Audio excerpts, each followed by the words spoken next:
Welcome everybody. Thanks for being here. We're going to get started in about 5 minutes. Feel free to type any questions in the comments. Give me feedback on volume or anything of that nature, and I will do my best to address them. Thanks.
Once again, welcome and thanks for watching. We will get started in just a few moments.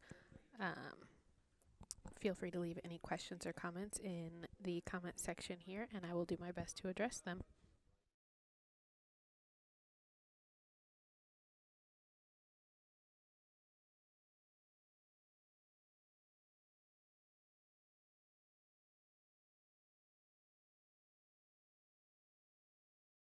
Here. Moore. Here. Unit number 2, roll call. Mr. Westmeyer. Here. Mr. Smith. Here. Mr. Clark. School boards are both doing a roll right now, and we'll get started shortly. School consolidation feasibility study. Dr. Blankenship, you want to take it from here? First off, I would like to welcome everyone. Thank you for coming out tonight for our feasibility study presentation. So at this time, I'd like to welcome Dr. Bill Phillips. Thank you. Thank you very much. Thank you. I've met all the board members yet, but I haven't met you, but if you'll stick around later, I'll be glad to talk to each of you individually. Let me introduce my team first, and then I'll introduce myself. First on the far right is Dr. Leonard Vogel. He teaches with me at UIS. He's a specialist in online learning, teaches only online classes, especially research. Next to him is Dr. Scott Day, who just retired from UIS, curriculum specialist. And next, our newest member, who's basically my assistant, Lisa Schwenke, who's the current business manager at Jerseyville Union District, and going through our program now to be a superintendent and a chief school business official. Almost done. But she helped me greatly since I can't type right now. My name is Bill Phillips. I'm basically the leader of the pack here. And I also teach at the university. Do a couple other things. I work with the Superintendents Association. I mentor new superintendents around the state. Basically from probably Rantoul through Springfield to Greenville and the areas in between for superintendents for the first, second, and third year. Being a superintendent is kind of a rough gig right now. This last year has been real hard on schools and so forth, so I've been kind of busy talking to them. The three of us, Scott and Leonard and I, wrote a book on reorganization. It's the only book available on reorganization in Illinois. I don't know how many years ago it was, maybe 4 or 5. But if you can't go to sleep some night, you can get that book from the School Board Association, and I guarantee you it'll put you right to sleep. It's a page turner. We're here tonight. Let's see, what else do I do? I'm also an interim superintendent, which simply means that you're a part-time superintendent finishing a year for another person. So I'm actually in the trenches with my mentees, doing the same thing they do. I've been hanging with superintendents for 40 years, and I know most of them. Several of the people in the audience were my students, and I'm glad to see them. We're here tonight to present the feasibility study that we did collectively for Winchester and Bluffs. And we have a PowerPoint that's sort of going to give you some basic information. The whole study will be available for you and your use as you wish. You can make it available in your websites or however you want to do it electronically. And do we have anybody from the medium here? Press? Newspapers? Okay, whatever. Sometimes they attend these. They're, you know, people in the community are always interested in this subject. This is a subject that's forever. This is not something that comes and goes, it's forever. So these decisions are important because we're talking about boys and girls. Now, I promise that I usually talk about my background. I came from a very small community, probably about the size of Winchester, maybe smaller, a little town called Chenoa, between Pontiac and Bloomington. And Chenoa went through some of the same issues that you're dealing with right now. So this is something that goes along. I personally have done 60 of these studies around the state. Last year we did a lot of them in the Chicago suburban area, and I'd much rather come down here and do them with you. Leonard, how many have you done, Leonard? Close to 40. 40. Leonard's done 40 of them, and Scott's probably done 50 of them. So we do this a lot, and we take it very seriously because we know just how serious the topic is. So we have a PowerPoint we're going to talk about. We hope you've had a chance to get the little cards, 3x5 cards, and a pencil, and they're on the end of the table if you don't. What we do normally is at the end of the presentation, if we've generated some questions that you would like answered, we will collect the cards and answer each and every question you have to the best of our ability. I haven't been stumped in a couple of years, so good luck to you. make sure each person comes with information they personally want, and they want to hear and know about. Now, I don't see a lot of students in the crowd, but basically that's what we're talking about is students, boys and girls. Okay, the company's name is Midwest School Consultants. And that's our name, so I'm just going to give the high sign to whoever's moving the screen. Okay, I can't read that very well. Maybe I should put my glasses on. The purpose of a feasibility study. Can you hear me better like this? Yes. Okay, so get close to the mic. Okay. I always feel like Jimmy Swaggart, you know, with this microphone like this moving. By the way, the reason we're not wearing ties tonight and jackets is because I can't tie a tie right now. So I made the others not wear a tie either. Normally we're a little more formal than this. This is my Johnny Cash outfit right here. So we're going to provide the participating districts with information in which they can help determine the best options for students, parents, and the communities. We're going to provide a neutral point of view based on the analysis of curriculum, finances, staff needs, transportation issues, and facilities. Now, we've broken out those topics between the three of us, or actually the four of us. Scott will do the curriculum parts. Leonard will do enrollment, facilities, and transportation. And I'll do finances and incentives. Now, are there incentives? Yes, there are incentives. How much? We'll show you. Now, here's the key question. A lot of you, and I get asked this every single time, will the state actually pay these incentives? Yes. They might be a little late, but you will get paid. Okay. And the last one, okay. Financial comparisons. Well, go back to that. And the incentive payments I just talked about. What I'm going to talk about a lot of financial mumbo jumbo that you may or may not understand, but I'm going to give it to you anyway. Evidence-based funding, which is the old general state aid, which is the major funding source for schools in Illinois. ADA is average daily attendance. Personal property replacement tax. Operating tax expense property tax rates per pupil. Evidence-based funding per pupil. We kind of break it down so that you can see how much of the revenue that your districts get from the various sources. Most districts get most of their money from local property taxes. Not always true, but that's usually true. Education fund, these are the different funds, the 9 different funds we're going to talk about. We'll show you the different tax rates between the districts, and so on and so forth. And the incentive payments amounts. The number of buildings, the grades housed in each building, building enrollments and capacities. In addition, Dr. Vogel does an enrollment projection. He'll do a projection for your enrollments for the next 5 years, maybe 10. I forget how far out he goes. It's interesting stuff so that you can see basically where you're headed.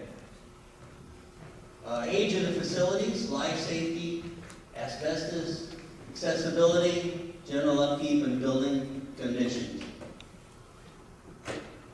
Transportation, Leonard also does an analysis.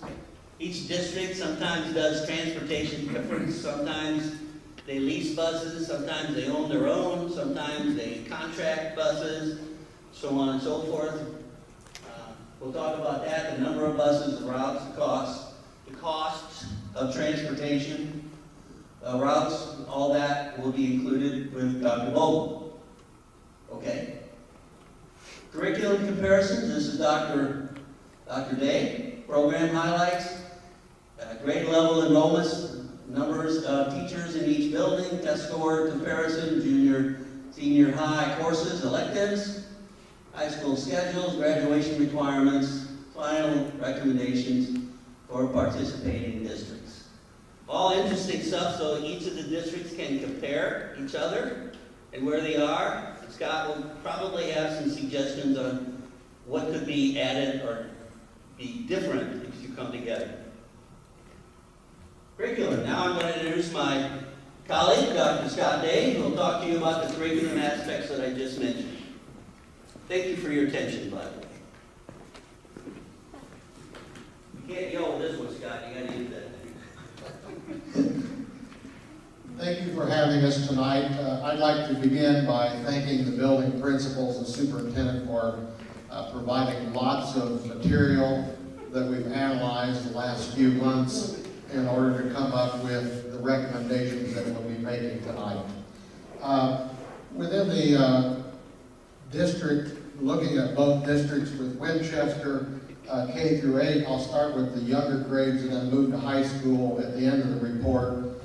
So I'm not forgetting about the high school. But you're looking at about 426 students K through 8 in Winchester, and K through 5 has about 289, and the junior high 137. In Bluffs, you're looking at 131 students at one site, and with the elementary with 76 students, and the junior high 55 students. So if you look at the overall, I like to give that slide first. If you decide you'd like to go together, here are some things you need to look at. If the two districts do become one, K-8, I'm looking at only K-8 right here now, but obviously it's a K-12 decision.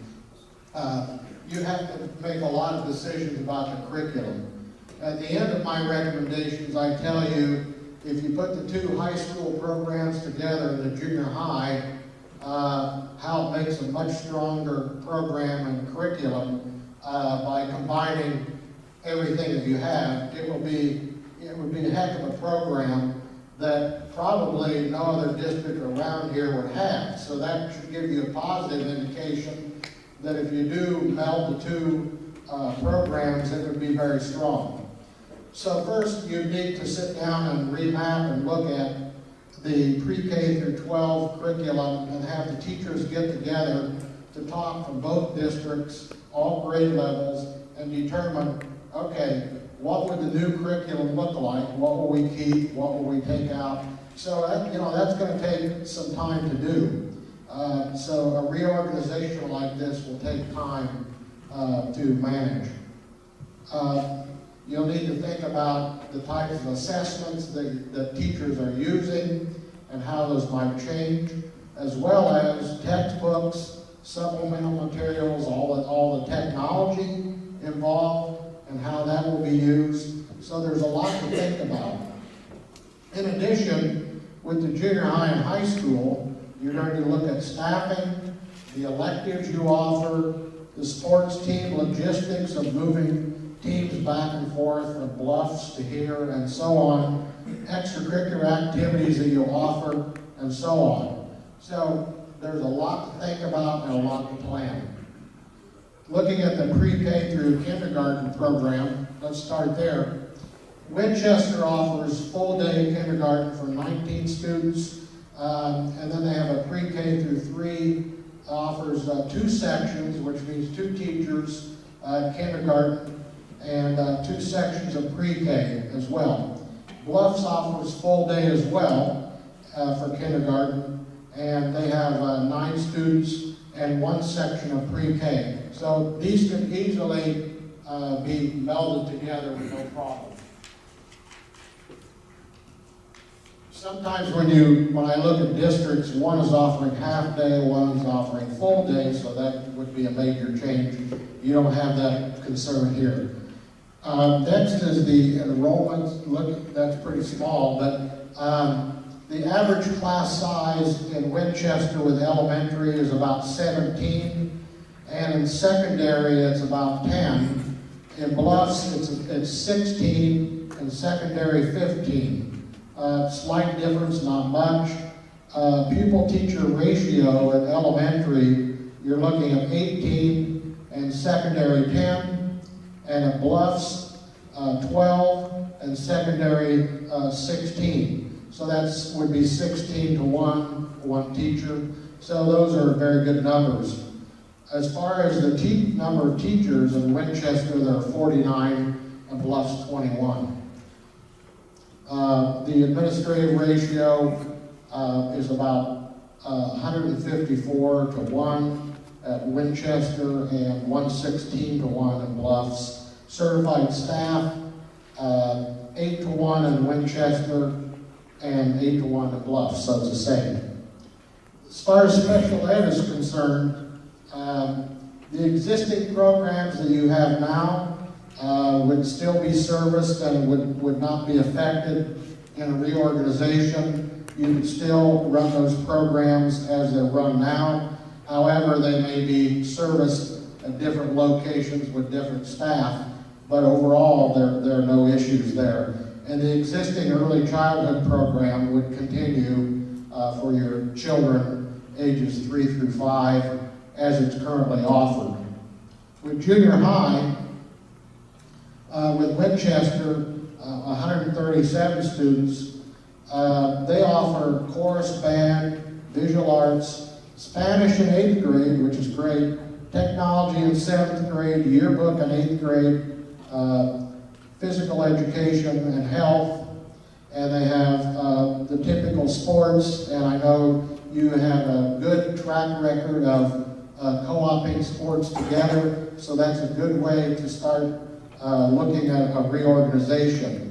And at Bluffs, with 55 students in a 6 through 12 facility, they offer creative design, agriculture, which is great to offer that elective in junior high, business math, phys ed, and health and study skills, as well as all the sports. So you can begin to see how those two programs could go together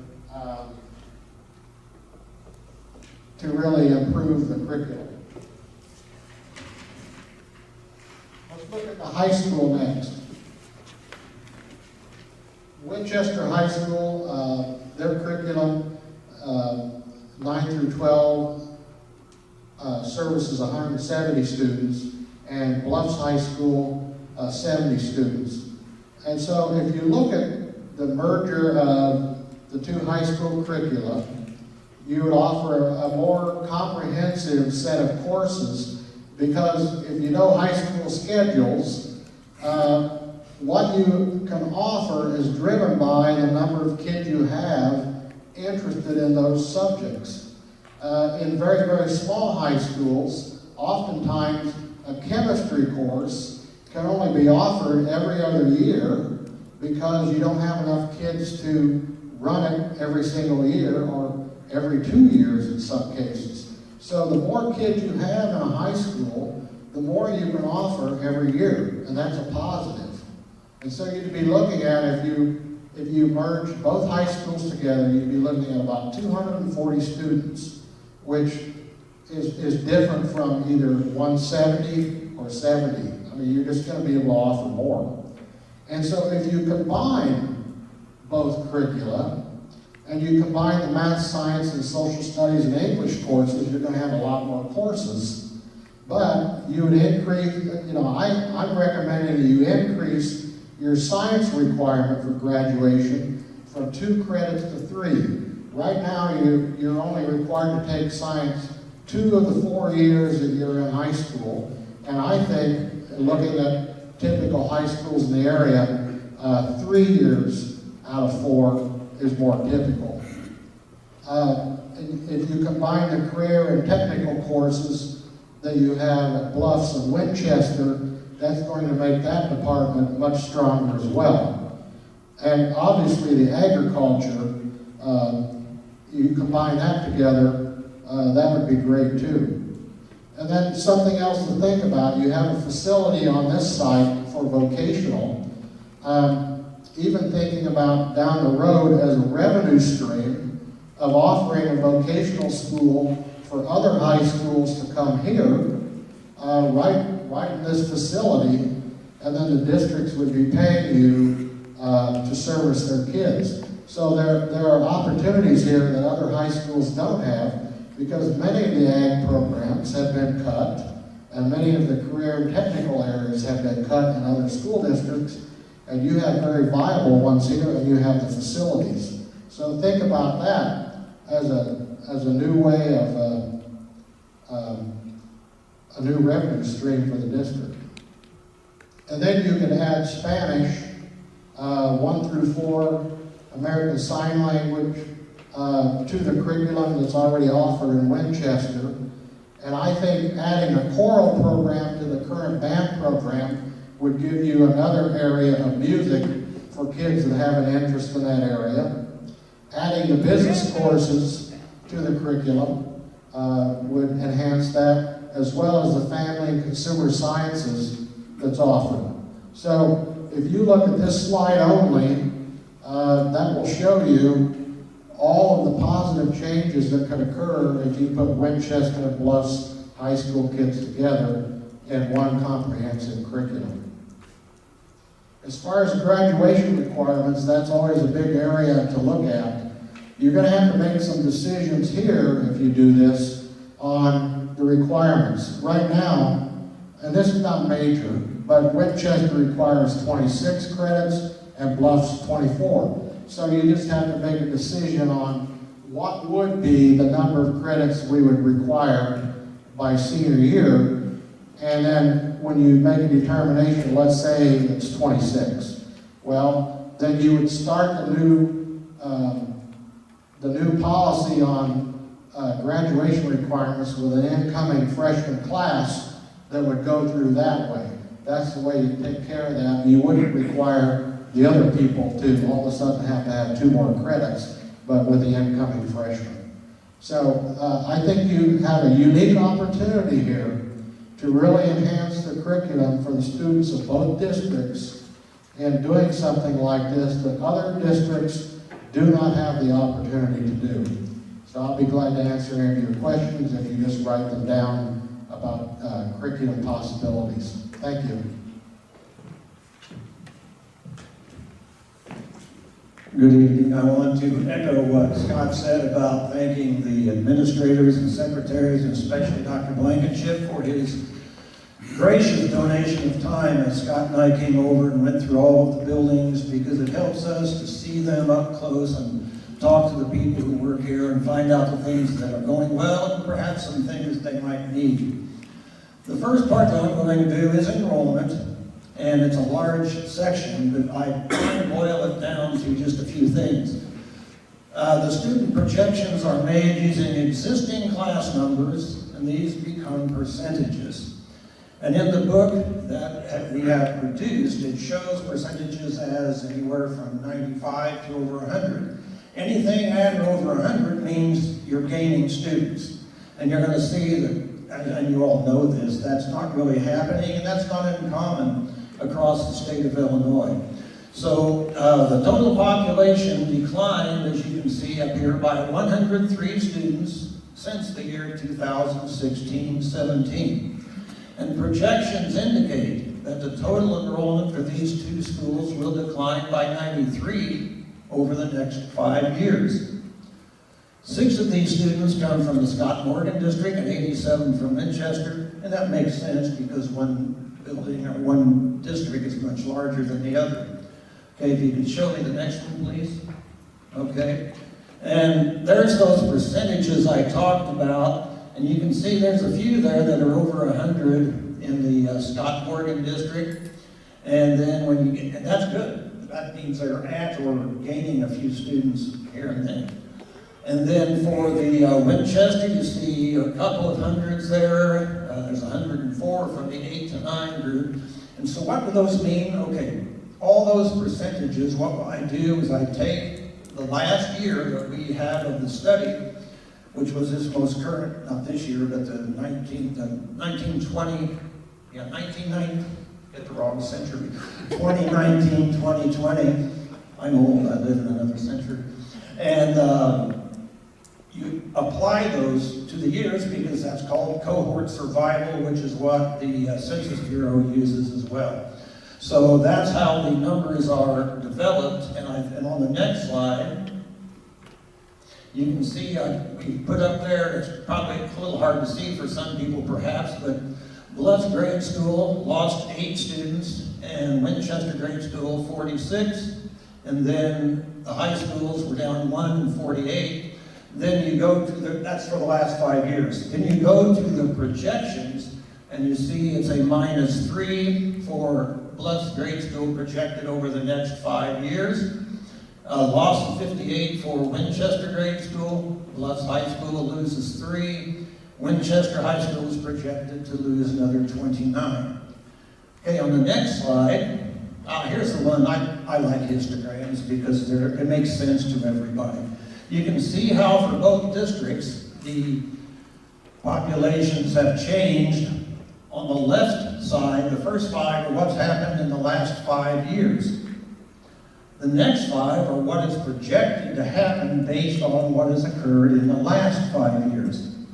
And so you can see that for Winchester, it does drop some, and for Bluffs, it drops a little bit right at the end. Thumbs up there. And again, that's just the way it happens to work out with the cohort survival method. But the bottom line is there will be fewer students 5 years from now, just as today there are fewer students than there were 5 years ago. And the next slide, please. Okay. And then there's the high school projections. And I'm sorry, can we go to the previous slide again, please? I made an error on that. Okay, those are the grade school numbers there. Okay, and now we can go, I apologize, go to the high school. There we go. And for the Bluffs High School, you can see they had 71 5 years ago, they have 70 now. So they kind of maintained their own, which is good. And then they're projected in 5 more years to have 67. So really not much movement there, and that's a good thing, to not have much movement. In the case of Winchester, you start with 223 5 years ago, you're already down to 175. And again, you have more students to lose, which is part of that. And then projected over the next 5 years, you're going to drop to 146, assuming the cohort survival method, maintains itself. And what could impact that? An industry could come in, or somebody could build something near here and cause people to want to come in. So there are a number of things that could change that, but if it maintains the status quo that you currently have, this is what is likely to occur. Okay, next slide, please. So the projections show that the student populations for the schools will decrease over the next 5 years, with Scott Morgan leveling off with a total of 6 fewer students. Winchester will have 87 fewer over the next 5 years. That's K-12, okay? Next slide, please. Okay, for transportation, if we can go to the next one, I hope you'll be able to see this. It's hard to, kind of.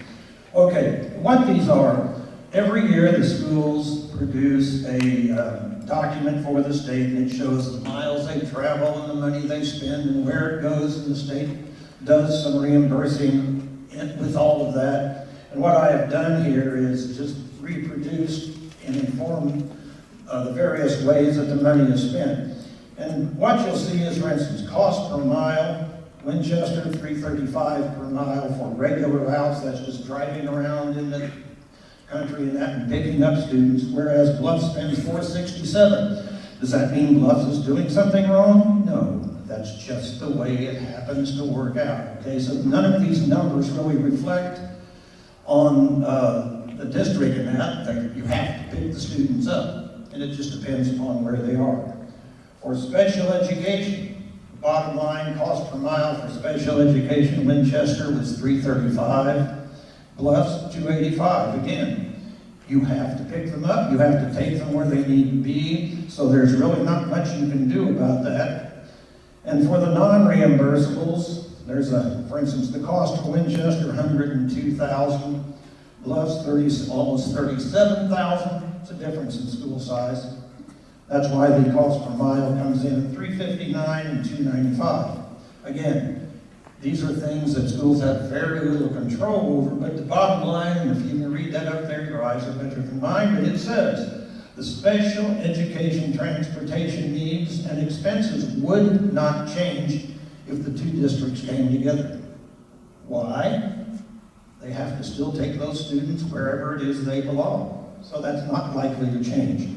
Number two, both districts lease their buses, so all lease agreements would need to be honored. That's a real important thing, because if one district had a 5-year lease with some company and the other one owned their own buses, and you went together next year, you'd still have to honor that for 4 more years with that lease company. The cost to transport the 97 through 12 grade students from Bluffs to Winchester would be $39,600. That's if you consolidated and if you decided that the 7 through 12 would all come to Winchester. A lot of ifs there. Okay, but I just put that in so you would have a handle on what that extra cost would be, and that's what this second one where it says number of students transported and cost per mile, that's how all of that is figured. And that's outlined in greater detail in the actual document.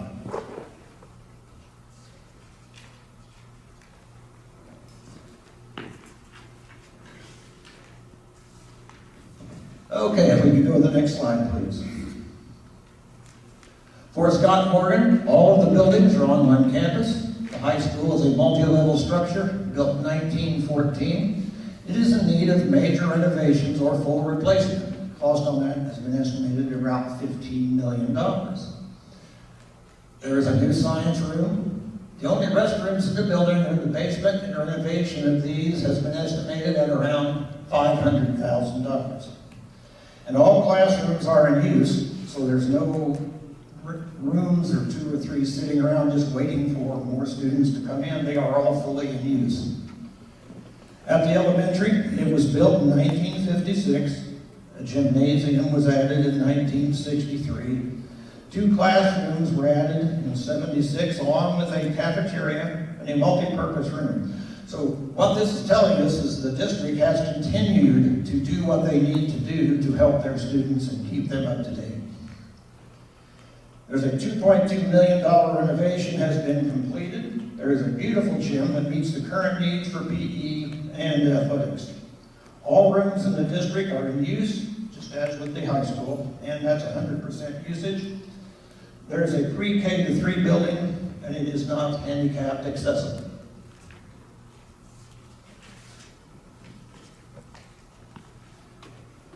So a summary of these buildings: all buildings are air conditioned. No plumbing, electrical, or asbestos issues have been identified. That's a big deal. I forgot to give my marriage speech. When 2 districts think about going together, you kind of want to know, it's kind of like getting married, you want to know what's the other side bringing to the table here. Are you bringing in good buildings, or are we going to need to spend a lot of money to get those buildings where they need to be? So that's why this is a really important part of this. So no plumbing, electrical, or asbestos issues have been identified, and each of those can be huge financially. The boiler system is nearing the end of its usable life and will need to be replaced soon. Bluffs has sufficient storage space. The parking areas are in good condition and have recently been upgraded. Now on to Winchester High School. 3 buildings, all on one campus: a high school, vocational building, early learning center, and an elementary. The high school was built in 1921. The ag shop was built in 62. The band and home ec room were added in 1970. There is no cafeteria in the building, but the district has an open campus policy because of this. Students who wish to eat off campus walk to their desired food destinations. Lunches are brought to the high school for those wishing to eat the school lunch. And the home economics room, with kitchen and sewing areas is in this building. The original gym is not used for sports events. These are held in the newer gym in the grade school, and a nice gym it is. It's handicap accessible, which is a big deal due to the stair lift. The classrooms are smaller than those in Bluffs, and this could create a potential issue if you add more students to the Winchester High School. Just things to think about, things to make you aware of.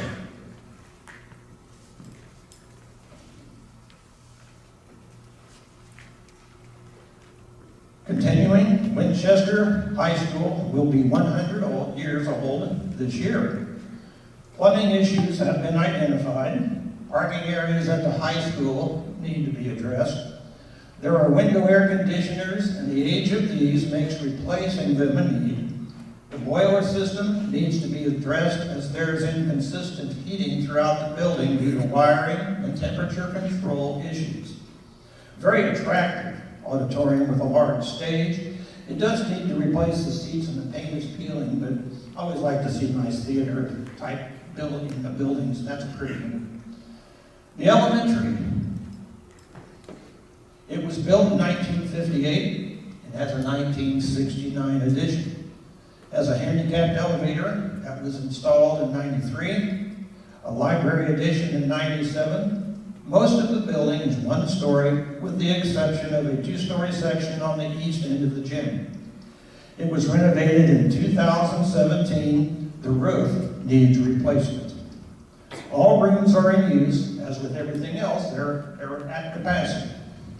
The cafeteria is crowded and additional space would be helpful. The building has updated RTU and air conditioning units. The parking is sufficient and needs no upgrade at this time. And last but certainly not least, the Early Learning Center for pre-K students, constructed in 2009, a single-story structure, has HVAC and is handicapped accessible. There are no identified needs for this building.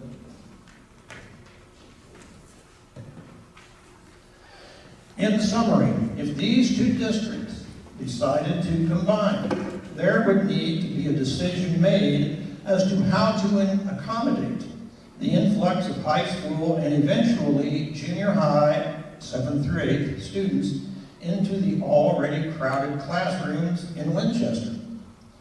The 70 high school students coming from Bluffs could be accommodated in a short term with the addition of portable units. This temporary solution would enable the transfer of the high school from Bluffs to Winchester using these units. Given the age and condition of Winchester High School, the consultants believe that it would be fiscally sound to construct a new building that could accommodate these 7 through 12 students and provide the room and accommodations necessary for their academic success. And that's a big one. And I know that. I was in Jacksonville as an administrator when they built their high school. So I know that's a big one. I was a superintendent in Cerro Gordo. We built a grade school. It's a big one. And they tore down a 100-year-old building to do that. So I understand exactly what you're thinking right now. I've been through it twice. If we could go on to the next one. That's hard to read. What this is, I've provided information that if the district would want to go to portable units, this gives you a kind of ballpark figure for what one of them costs, okay? I'm not going to read through all of this, but you can see that it's not an inexpensive situation, but it's also only temporary, and it's a lot less than millions and millions of dollars right up front, okay? And again, write your questions down, and we will answer them later. Thank you.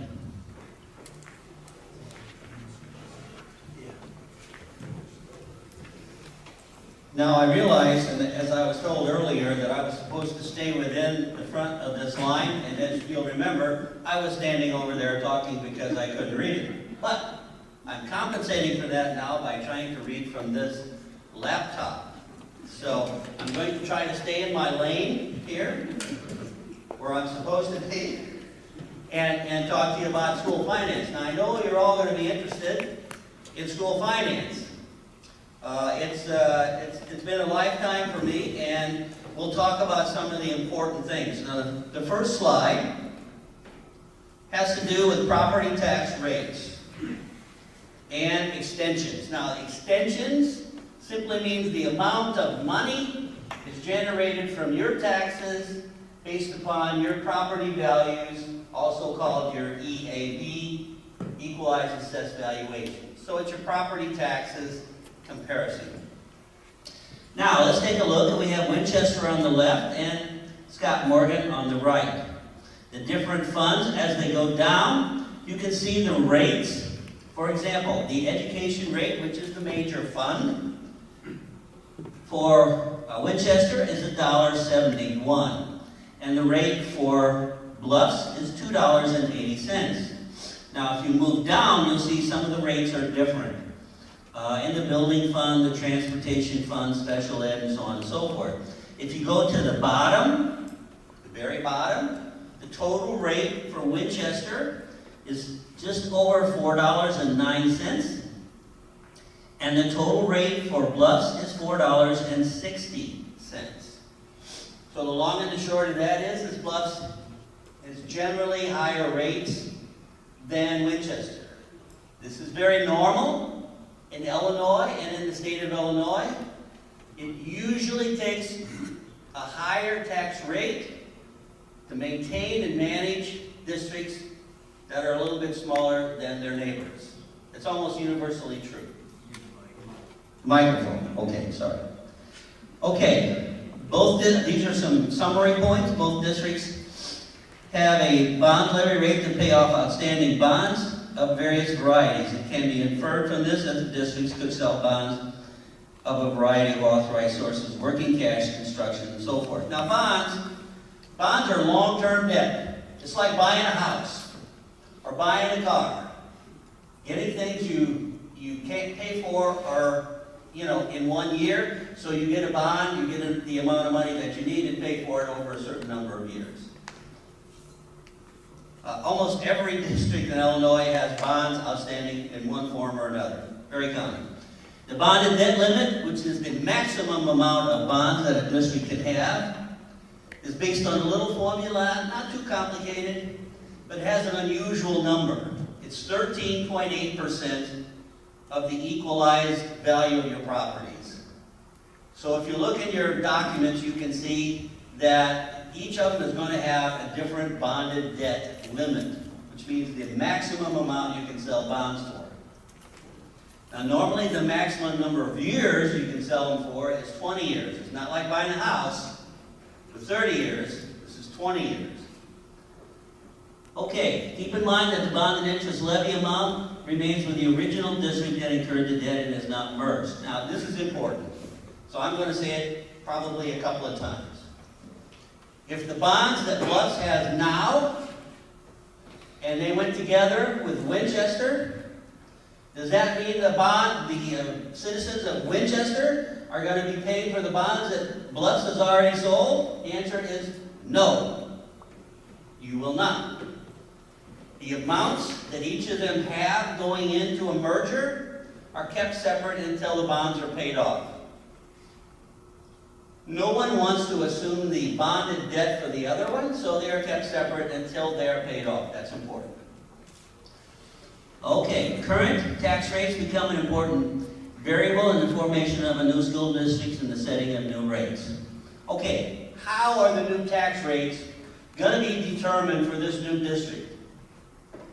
Well, assuming that the districts wish to go ahead with this merging of the districts, a group is formed called the Committee of 10. Now, who is the Committee of 10? Is it these people? Could be. Could be you too. The Committee of 10 is simply a petition of 10 bona fide voters from either of the districts presented to the regional superintendent. Now, what is their job?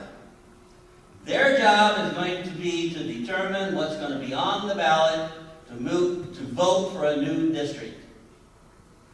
Okay, they're going to give you a tax rate that you're going to vote on. So you'll see what the tax rate is going to be compared to what you have.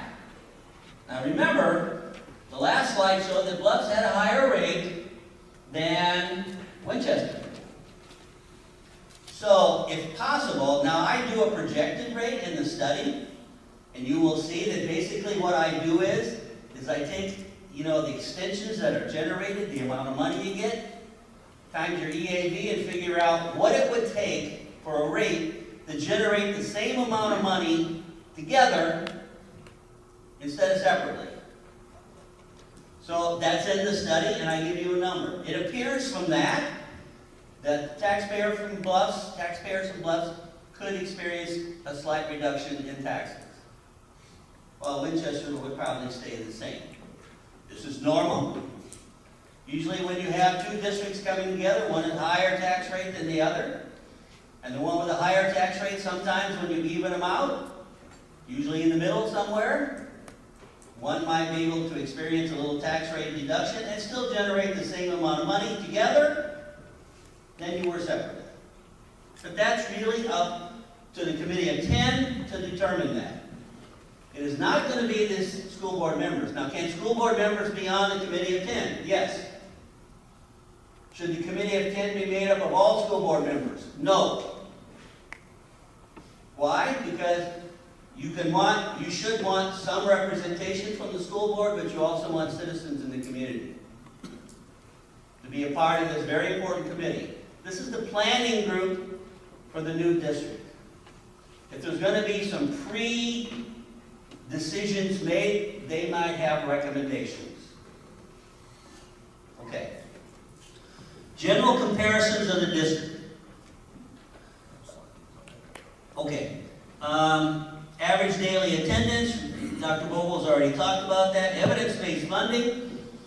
You can see that Winchester gets more evidence-based funding. Now, that's a new word for the old general state aid.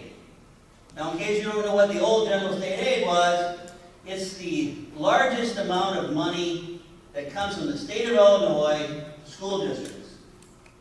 Now, when it was general state aid, it was based on your average daily attendance. Now it's based on your enrollment. What's the difference between your average daily attendance and enrollment? Enrollment is usually snapshot dates. Average daily attendance is averaged over the whole year. So it's subtle, but it's a little bit different. They have a new name. Okay. Total district expenditures. As you can imagine, Winchester spends more money than Bluffs does. They have more students, so on and so forth. Operating expense per pupil. Now this is an important one. This is a very important number. The operating expense per pupil is a calculation made by the auditors every year. The districts are required to have an audit done every year by an independent auditor, not the superintendent, not anybody from the district office. Independent auditors do this.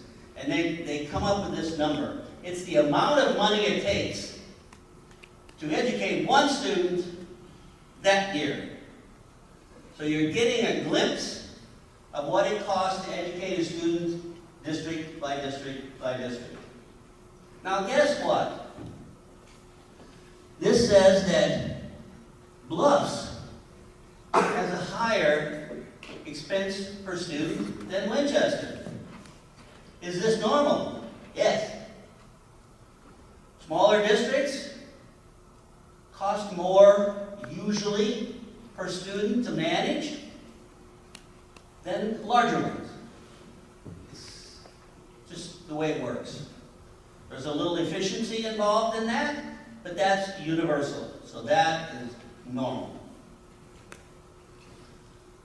Okay, assessed valuation per pupil. You can see that actually Bluffs has a higher assessed valuation per pupil. Now your assessed valuation, remember, is the amount of value of the property, your houses, your commercial property, your minerals, your railroads, and all that all together in your district. Now, the more of that you have, the more tax money you can raise depending upon your rate. Okay? So, if you compare those, the assessed valuation per pupil, Bluffs has more assessed valuation per pupil than Winchester. Okay? Total certified staff, we go from 56 to 21. That's normal. Teacher salaries, we'll talk about that. EAV. Now the EAV for Winchester is 67 million and some change. And the EAV for Bluffs is 27 million. Now you put those together and you have the EAV for a merged district. Okay? So the districts then are working together to build up the EAV, to generate more tax money, to do more good things for the boys and girls. And that's the way it works. Thank you. Teacher tenure is guaranteed and certified staff are maintained. Okay, teachers. Do we have any teachers in the audience? Okay, usually do. Well, what happens to me? I've got 10 years in Bluffs. And we move on to another district. What do I have when I go to the new district? 10 years, just like you had before. But there is one change. Your collective bargaining agreements that you have, I assume you have some, gone. They have to be rebargained together.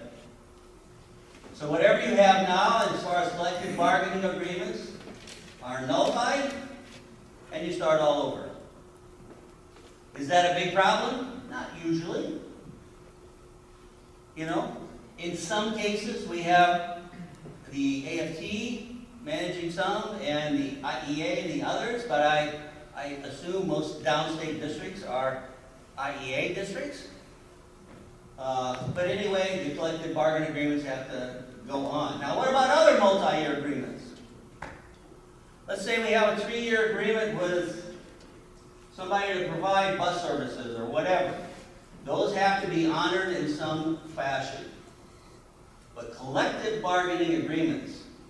Now, in my districts that I came from in Belleville, we had multiple unions.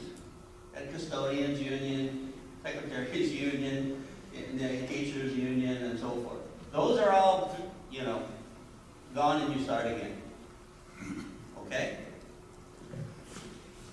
Staff reductions could be possible, and especially in central office personnel. This factor would be determined by the existing school districts. Now, okay, if you're going to put these districts together, are you going to save some money? Yes. How much? It depends on the new board. And of course, somewhere along the line, if you decide to go ahead with the merger, and if it is voted upon in a positive manner by both districts, then, of course, you will be voting for a new school board. Okay? Can you have all 7 from Bluffs? Yes. Well, how are they going to be elected? And I'm not sure if the two have different methods now, because districts have different methods. Some have territories, and you can only have so many from certain areas. But if you form a new district, it's at large. That means if you have 10 people running for 7 seats, the 7 with the most votes are elected. End of story. Now, I know what you're thinking, because I've been to a lot of these public meetings. Well, that means that the smaller district of Bluffs, who doesn't have as many people, is not going to have as many board members, right? Right. No. Why? Because everybody in Bluffs is going to coalesce their votes around their candidates. May not be true in Winchester. Same thing happened in my hometown in Chenoa, when they merged with other communities, Fairbury, Forest, Chatsworth. They were all bigger communities in Chenoa, and they thought, well, we'll never get any board members from Chenoa on there, but they did. That it doesn't work the way you think it works, okay? But it is at large, and whoever gets the most votes is elected. Okay? All right.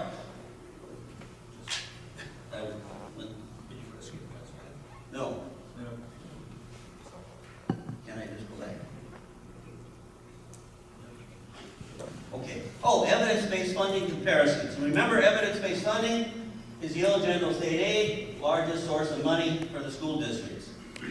Last year, Winchester got $2.8 million, and Bluffs got $967,000. I'm not going to go into ADAs, personal property replacement tax.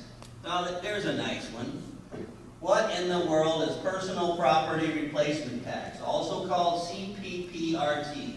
Now, if you were in my class, we would probably talk about this about the second night of class. All right, how many of you here know right now what CPPRT is? Raise your hand. Go ahead. That's what I thought. Okay.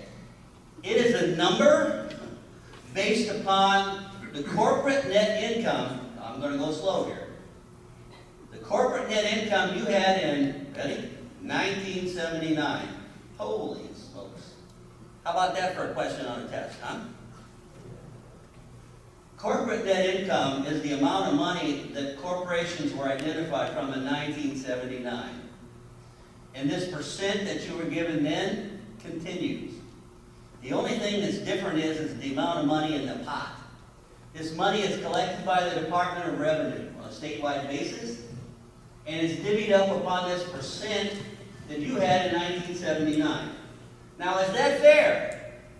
Because things may not be the same now than in 1979. I know I'm a little different now than in 1979, okay? But they have not seemed to do any changes to that. But it's not a major amount of money, it's not even a factor, because what each of the districts get is going to be put together. So there's no problem. Okay. Operating and tax expense per pupil. Now, this is the one I talked about before, for Bluffs, costs more per kid to educate than Winchester. Normal? Yes. It just is.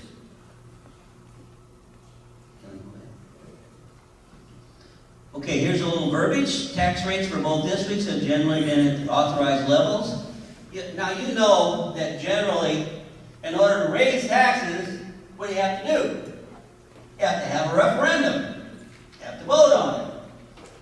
Okay? And basically, you vote on these rates, but they're forever.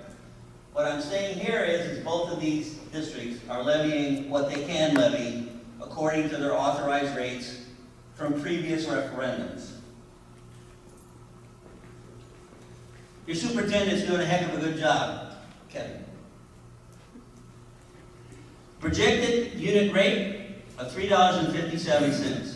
Now remember, I told you a few minutes ago that I did a projected rate of a unit district rate overall for the districts to generate the same amount of money that you got separately. And this due rate is $3.57. Now, does that mean that I recommend that the committee of 10 use $3.57? No, but it's a place to start. If you know what tax rate is going to be necessary together to do the same things, you can start there. Now, let me just say this. School finance and taxes is an evolving animal. Up and down, up and down. We go through all kinds of things called prorations. Ever heard that word? That simply means the state doesn't give you the money you're supposed to get. Are they well known for this? Oh yes, yes, they are. Now you promised me that you're going to get your incentives, and you will, because that's basically a contract for the state of Illinois. But let me tell you, for the last 9 years running, the state has not paid their freight in transportation. These are called mandated categoricals, and they have not done what they're supposed to do. Now, I'm going to tell you this, and I'm giving you a lot of financial mumbo-jumbo, but I'm going to give it to you anyway. Okay? You're getting a full meal deal here. These are called mandated categoricals. You are supposed to get, and I'm just talking transportation, 80% of what it costs your district, either one, to transport your kids. That's what you're supposed to get back from the state. Well, what are we getting back this year? You're getting back 90% of 80%. How about that for a calculation, huh?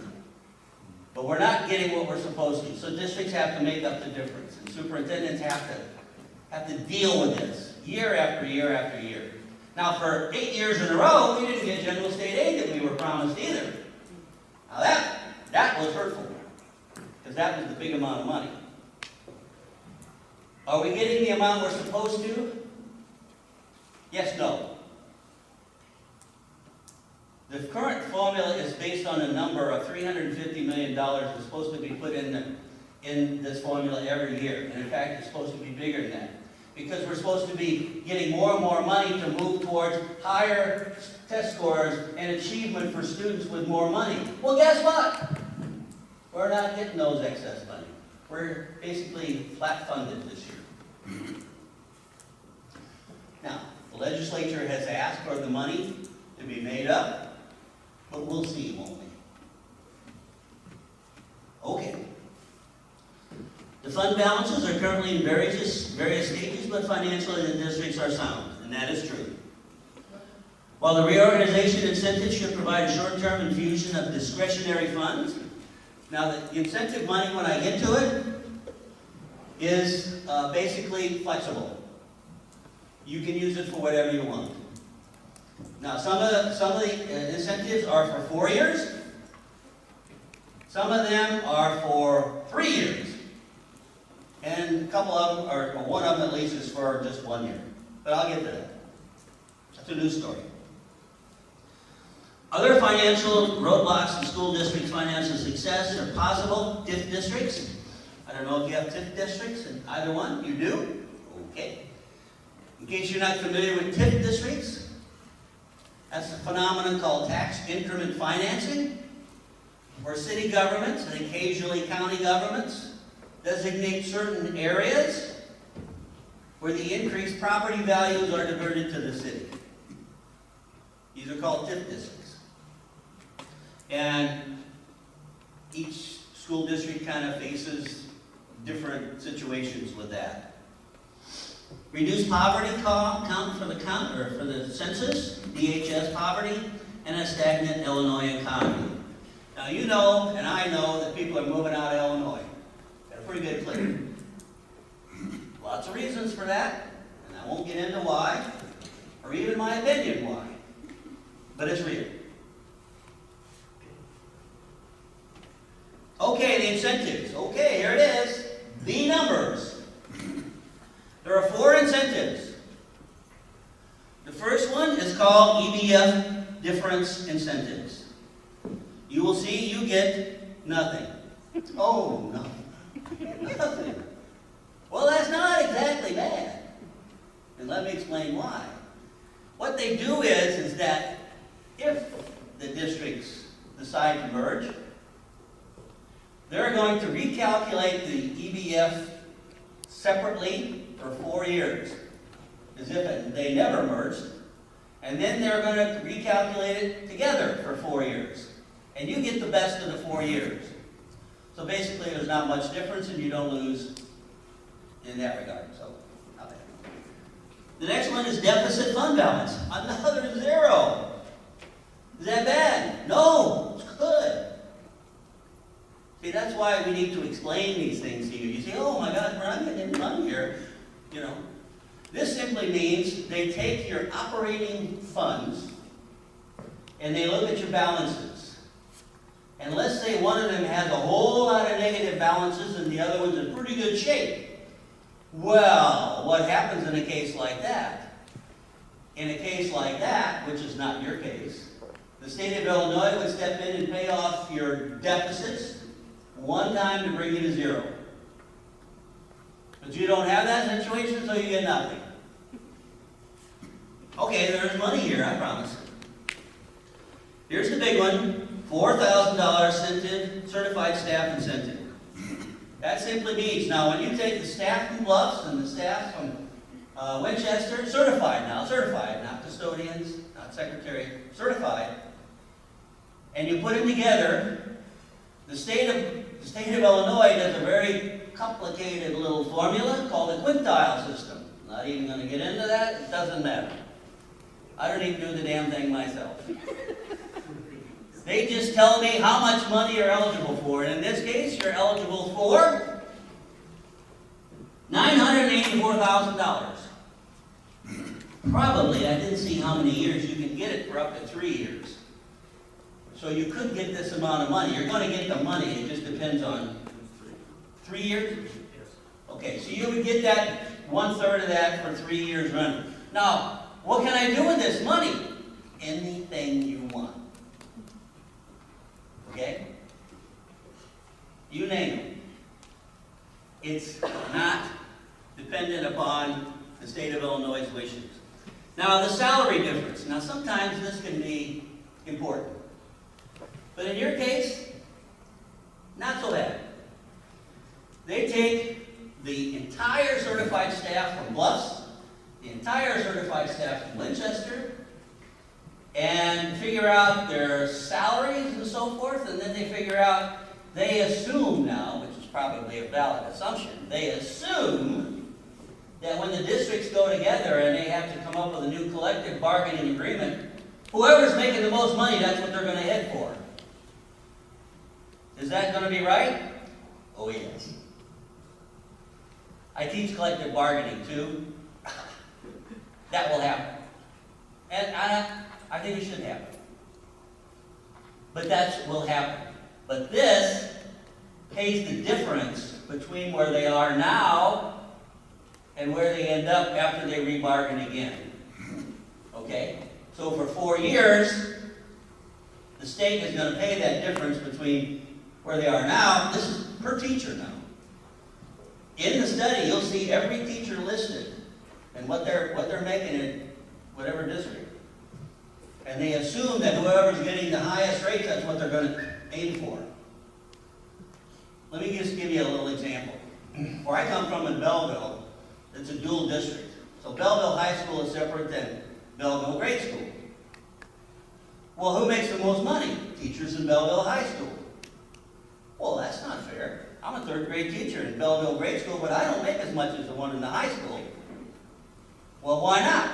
Because they don't have the same property value and tax rates and so forth. The grade school cannot match it. So normally this difference when you deal with dual districts, of which you are not, so don't worry about it, is major. It's a major issue. But yours is not very bad. It's negligible. So that's your incentives. Now, I've been in meetings like this where they say, we don't believe the state is going to pay this, and we're going to go ahead and do this, and they're not going to give us the money. And I've even had to sign a paper on occasion before I leave the gym. You will get your money. And if I have to sign another paper, I'll sign one. Now, as your superintendent knows, sometimes they're a little late in getting the money, but you get your money. Now, governors like Blagojevich, remember him? He just got out of the slammer. Remember him? He wanted to get rid of this.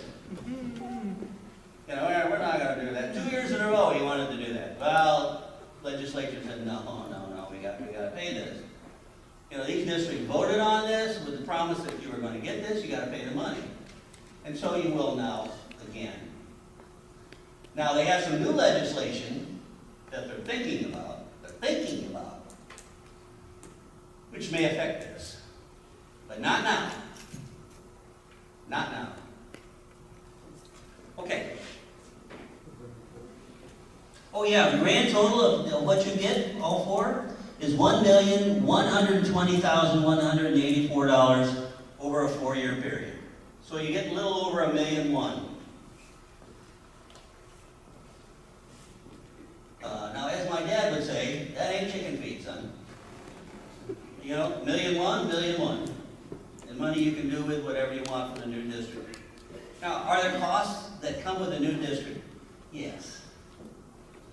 You may have different colors for your new teams, new uniforms, sometimes new books to even them out, you know, textbooks, just whatever. All kinds of things like that come up. And then, of course, there's the mascot. That's a large one. I know this is the Cougars. I don't know what Bluffs is. What's Bluffs? We're already co-op. You're what? We're already co-op. Oh, you're already co-op. Wow. Okay. You're all Cougars. Okay, good. So anyway, that's the incentives. And they are available. EBF, deficit unbalance, really nothing either there. Salary difference, I told you about. The $4,000 incentive and the payments are unrestricted. Okay? The consultants recommend, that's us, even Lisa recommends this, right? Lisa recommends this too. She's the newest member of our team. We recommend that this is something you should consider as board members, citizens. Is this good? This is the question. This is the bottom line. This is how you should couch it. Is this good for boys and girls? Now, if it isn't, don't do it. But if it is, based upon a whole bunch of facts, a whole bunch of things, the buildings, transportation, the incentives, so on and so forth, and the issues that go with it, you heard Scott tell you, without a doubt, that your curriculum would be enhanced if you do this. Was it enhanced in Chenoa when they went to Prairie Central? Yes. Could they have classes more often? And maybe new classes, maybe new activities, extracurricular things that they didn't have before? Possible. Maybe probable. So those are the things you have to consider. Now, mostly adults here. Do we have any high school students? No high school students. Don't think I see anybody in grade school here. So basically, we're all adults here, trying to figure out what's best for the boys and girls in the future. And if you take the information that I'm trying to give you about my topics and the information that Dr. Vogel gave you about your enrollment, are you going to lose kids in the future? Yes. You will lose kids in the future regardless. You know, most downstate schools, and when I say most, I mean most, downstate schools are losing students. It's just a fact. Okay? And he talked to you about transportation, and he also talked to you about your facilities. Do you have facility needs? Yes. You do. You can see that you have needs right now. New building? Possible. Worth thinking about and discussing. Would you be proud of a brand new 7 through 12 building? Oh, yes. That would bring people to this area. Now, wherever this facility is, and I can tell you the same thing that Chenoa had, well, if, you know, they got rid of Chenoa High School and the kids went to Fairbury to go to high school, which was 10 miles away or whatever. And we thought, well, nobody's going to want to live in Chenoa anymore because we don't have a high school here anymore. Wrong.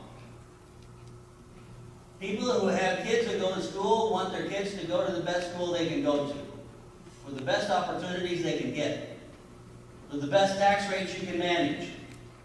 That's what they want. If you build it, they will come. I'm going to stop there. And basically what I want you to do is, if you did not get a card in the audience, I know all the board members did. If you did not get a card in the audience, please raise your hand and we'll get you a card. Write down questions that may have been generated by what we said. And we will try to answer each and every one. We'll give the cards to the appropriate person who might be able to answer whatever questions you have. So I'm going to stop for 5 minutes. Now, I don't want you all to leave. I don't want you all to go in the hall and mill around, because we want to hit it. Okay? So we will collect your questions, and when you're ready, I'd like the board members' questions to just be moved all the way down to the end of this pretty lady on the end. Okay? Then if you raise your question or raise your hands in the audience, we'll come by and get them. 5 minutes.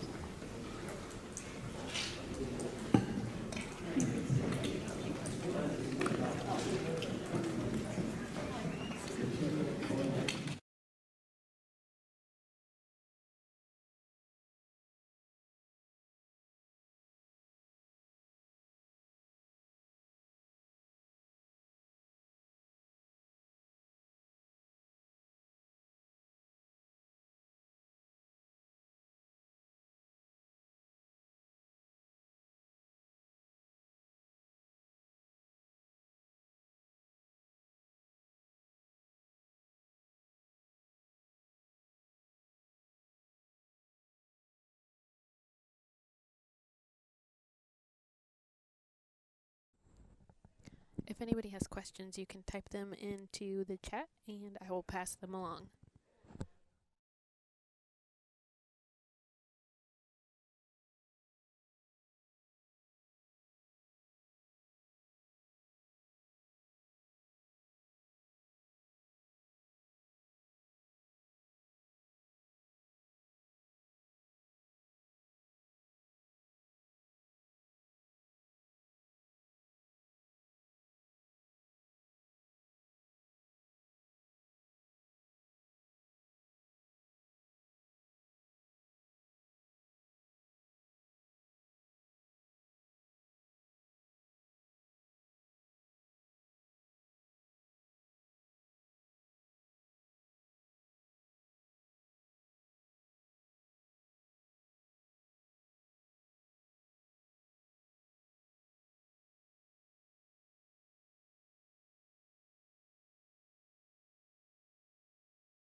So the second one, possibly it could. I've actually never thought of that, but so whoever did that, that's a really good idea. Where's Kevin? Make sure he heard that. Excuse me, sorry, this is the interpreter talking. Can you ask that question again? The question, the whole question? Well, yeah. Okay. It says you mentioned that Winchester High School has been steadily losing students. How would adding roughly 70 students from Bluffs require the addition of portable buildings? Could it be mitigated by a staggered schedule, such as early bird or something similar? I then said that for the second part, the staggered schedule has possibilities. So that might be a way to resolve that issue. One of the issues with buildings today, and Dr. Blankenship and I talked about this, we talk about this all the schools we go to. I went to a small school called Arthur. Some of you may have gone to Arthur, Illinois, to some cheese festival or something. They went to town around 2000, and they have now consolidated with Lovington and Atwood, two of their big rivals. So what does that have to do with any of this? Well, when I was in school, there was no special ed. There were no special classes. There was just classes. So if you could take the number of rooms in a building, look at the number of kids, divide the rooms into the kids, and there you were done. Today, as your principals, superintendents, and I'm sure board members know, it isn't that simple. You have a number of special education, Title I needs, just the list goes on and on, that might have 1 or 2 kids in a room that used to hold 20 or 30. So, I'm not avoiding the question. Yes, they have lost some students, but as we looked and noticed walking around Winchester, the Winchester High School rooms are not particularly large. So if you start adding, and those of you with high school students know this, you start adding 5 or 6 kids in each one, it suddenly becomes very crowded. And so that's why the portable units would ease that. But the staggered schedule, I kind of like that. That has possibilities. So whoever did that, thank you for the question. I hope I've answered it sufficiently. This has to do with student travel. It says from Manchester and Halsey, travel already to Winchester, Bluffs to Winchester. I'm not sure, or if to Bluffs. Can you help me with that, Kevin? Yeah. I think I know where it's going, but let me read. It's, okay, what would be fair and acceptable by parents to Winchester and Winchester to Bluffs?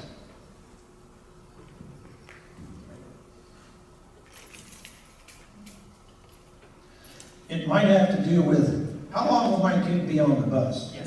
Maybe that's the question. We're talking about a building, because we have Winchester to Manchester, the number of miles, and most kids have to go to the same place. I think most of the location of the school have Okay. already on this. I should have explained, how do I figure out the distance? Okay, I figured out by looking at, we already know you have to get, if you're in Bluffs, the kids to Bluffs, the Bluffs school system. I do all of my calculations as if they're already at Bluffs and driving to Winchester, okay? Now, you might be saying, well, that doesn't seem fair. Well, that's just the way I do it, simply because some of the kids who live in, close to perhaps the Winchester line, they might not even have to go into the Bluffs to get picked up. Okay, so that's, I kind of just do it as a snapshot of what it would cost bottom line. I'm hoping I've answered this right. Let me just read it again. Traveling from Manchester and Halsey to Winchester. So, yes, Winchester sends buses out to different communities, and Bluffs does the same with picking up their kids in the country, and that's one of the advantages of being a person from a small town. I know how that works and understand that. So why would it be fair and accepted by parents in Bluffs, I'm assuming is what this means. I don't know if I could say it's fair or it could be accepted. It might add 15, 20 minutes to a bus route if you're already at the Bluffs school and then have to travel over to here. So there would be some additional time, but there are also limits to how long children could be on a bus. You cannot exceed, I believe it's 1 hour. Is that correct, or do you know the exact time? 1.5 hours. Hour and a half? Okay, and that's certainly not, I don't see that ever happen for that. Again, I hope I've answered that sufficiently. What would a timeline look like for construction? Well, all I can do is address that from my own experiences, both in Jacksonville and Cerro Gordo. First thing you have to do is spend a long, hard year trying to pass a bond referendum. So that's your first year done right there. Then once you do that, you put out your building for bids. You know what you kind of want, and so you have various contractors will come in and they will make their offers. So there's another year gone by because you're going to look through those, you're going to decide if any of them get accepted. And if you would decide upon one, you accept that, then you start negotiations with, well, we want to do this here, but not this over here. Or if they come in too high, the board would get together and say, well, let's look at this again. So you're looking at probably 2 to 3 years before construction could begin, just because of all the process of putting the bids out and reviewing them and adjusting them, and then getting construction started. So those of you who've been around long enough, if you went through Jacksonville back when they were building the high school, I had the great pleasure of being the administrator of the 9th grade center, and they built that building around us while we were in the middle of that. It's not for tonight, but I could tell stories forever about the nightmare that was. So it took them 2 years to build that building. Okay? And that is all the questions I have for you. Okay, I have a few questions. The first one is, and I'll try to get these correctly, the responsibility of the committee of 10, and it had it listed 1, 2, 3, but only 1, establish the tax rates, which is what I talked about. Well, do they do anything else? Essentially, this group, this subgroup made up of citizens who have signed a petition and presented it to the regional superintendent, basically manage the proposal for the referendum. Now, the big job is to set the new tax rate. Now, you don't have to use the one I gave you, but it gives you somewhere to at least begin to think about what you need to do this. Now, you're not tax capped here, right? Which means you're only going to vote on education, building, transportation, and life safety funds. You're not going to vote on all of them. But those big 3 are in there. Those are the 3 big ones anyway. It's going to be 95% of your money. Now, what else do they do? They talk about the possibilities for the new district. They sort of brainstorm, if you will, and questions that come up. Well, what if, about the building or whatever, you can have a bond referendum at the same time. If if you want, but these things are controlled by the Committee of 10. So that's their basic function. Okay, I'll see if I can get this one right. Our cooperative is West Central. Not sure what that means. Can the new school be named West Central, given Griggsville, West Central, and Illinois? Now, I'm not sure the relation to Griggsville. Can it be named West Central? Sure, it can be named anything. It's really up to the new district to decide what you want to call it, what your colors are, what your mascot are. Can you somehow merge them?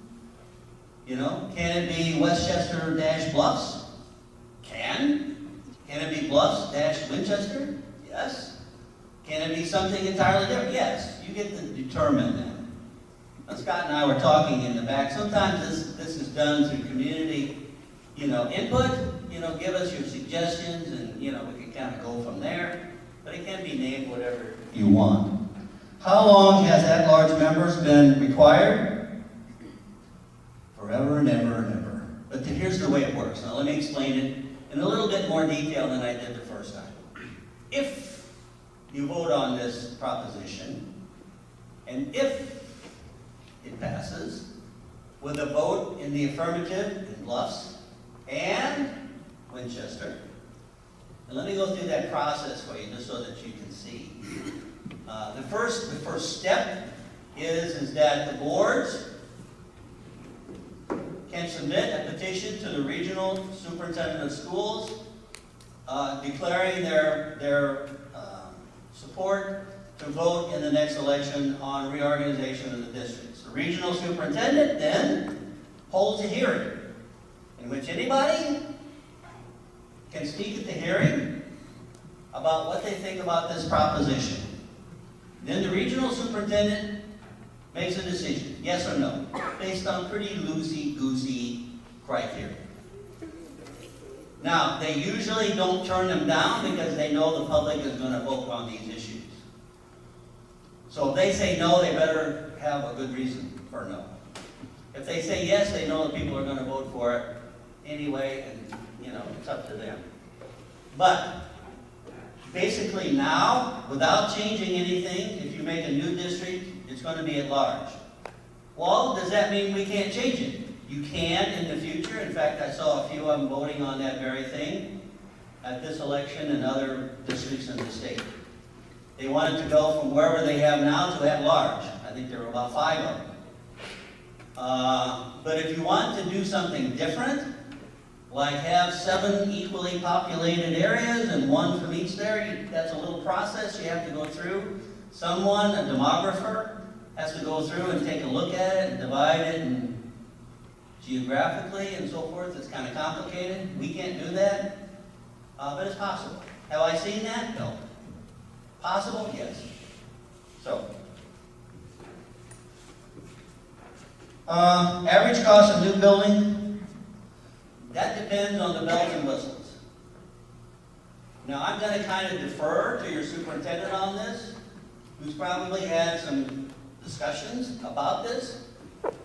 But it depends on what you want. You want an all-weather track? You want an auditorium? You want blah, blah, blah. Utility rooms or whatever. Science classrooms, fully staffed and fully equipped. It just depends. Now, let me give you a few facts. Remember I told you what your EAD was like 87 million, and what was the other one? 67 and 27, so about 94 million total. Okay, 94 million total. Now, if you take that times 13.8%, remember that unusual number I told you about, that is going to give you your bonded debt limit. That's the most amount of money that the districts together can sell bonds for, to build a new building or whatever. In this case, probably build a new building. That would generate about $12 million for you. Would that build you a new building? No. It won't. I can tell you that right now. Well, does that mean it's out of question then? No. Here's what you have to do. You have to get legislative permission to exceed your bonded debt limit. You have to go to your local senator or representative and say, well, we are interested in building a new 7 through 12 facility, and it's going to cost whatever it is. And we want you to allow us to vote. Again, you're going to get to vote on this new building, because you're going to have to sell bonds, and it's going to have to be paid for. Now remember, the limit on selling bonds in Illinois currently is 20 years. I don't suggest that. I suggest at the same time, you exceed your bonded debt limit and go to maybe re-amortization of your existing bonds to a longer period of time. It's like buying a car for 3 years compared to 5 years. If you buy a car for 5 years, you know your payments are going to be less and you can manage it easier. And I think that would be generally the same case.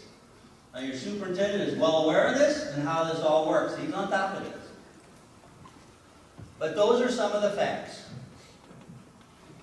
Now, I told you at the end, if you build it, they will come. And I believe that. I do. Will the consolidation increase home values in your community? Remember I told you the Chenoa story? People in Chenoa, oh my gosh, no more Redbirds, so we don't have a high school here, no more football team or whatever, so nobody's going to want to live in Chenoa, because the high school is going to be in Fairbury, 10 miles away. Is that going to be fatal for people moving into your community? No, it will not. Why? Because people who have kids in school want their kids to go to the best schools that you can afford. Whatever you can afford. That's really up to you. You will not. It is not based on location. Are you going to meet at Buffalo? No. But let me tell you why. When we do these studies, we do one presentation. Whether there's 2 districts, or 3 districts, or 4 districts, and we have a lot of 3s and some 4s. We only give one presentation. Now why? The reason is, they're never the same. If we were to do this again tomorrow night in Bluffs, there would be things that I say that might be different than what I said tonight. It's like my classes. I've been doing my classes for 20 years. Do I do exactly the same thing on class 1 that I do every single year? No. Generally, but not the same. So you pick out where you want us to have the meeting, and that's where we'll go. It doesn't matter to us where they have the meeting, but we only do them once so everybody gets to hear the same information from the same people at the same time. And that's why. Teachers on staff, chemistry and history. Okay, I think the question there is that what happens to the different teachers going into this new district? Well, you have to look at a document called the certified or the seniority list. Each year, school districts come up with a seniority list, and that simply means who has seniority, retired first, compared to what they are qualified to teach. So first of all, you have to determine what classes you need and maybe how many of these teachers you need, and then you see who has seniority. Well, maybe the senior teacher in math is from Bluffs. Okay? Does that mean they might bump somebody from Winchester depending upon the person who could be? But it's based on seniority, and you merge the list together, the seniority list that each of the districts have, and they do it every year. I assume that's the question. And those are the questions that I have and we have. Ladies and gentlemen, as I said before, this is big stuff. This is forever. This is important. One last thing, and I'm going to say this one more time because I think it's that important. You are here to improve the education of the boys and girls in your communities. Period. If you feel that this merge would be good for the boys and girls in your community, no tax rates, none of that stuff, is it good for the boys and girls? When I was a superintendent and I had to make decisions and I had to decide, I learned one rule real quick. You make the decision that benefits the most boys and girls. And that's how I make decisions. And that's how you should make decisions. So, if this was a good thing for boys and girls, you should consider it. And there's a lot of moving pieces here, no doubt about it. You heard a lot of information tonight. So, basically we're finished. I want to appreciate you. You're all a wonderful audience. You were very polite to us. I think you listened very well. And we're going to keep in close contact with Kevin. Kevin is an old friend of mine.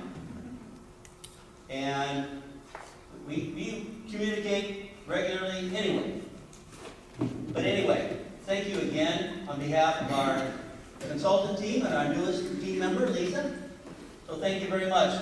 We'll stay around for a few minutes if you want to talk to us for a second. Thank you very much.